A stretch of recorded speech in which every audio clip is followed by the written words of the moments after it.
నువ్వనుకున్నావే నా వాళ్ళు నీకు వేవేల దండాలు వెలివేశామయ్య గుళ్ళో దేవుణ్ణి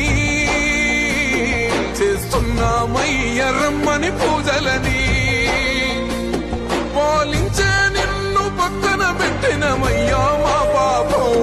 నువ్వు మాతో ఉంటే సాలో అన్న రఘన్నా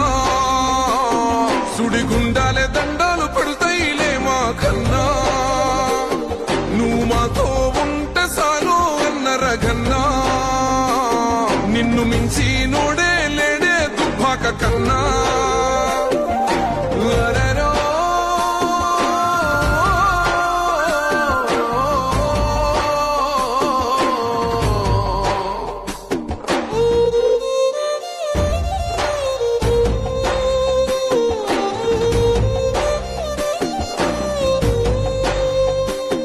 నీకిచ్చిందే మూడేళ్ళు నీ సుట్టంతా పాగోళ్ళు ఎంత కష్టపడ్డవో గాని తూడ్చావేమో కొన్నిళ్ళు కొమురెల్లి మల్లన్న తీరే నీ కోపము కొట్లాడినవే అసెంబ్లీలో మా కోసము మళ్ళీ నీ గెలుపు కోసం దుబ్బక మొత్తం ఒక్కటై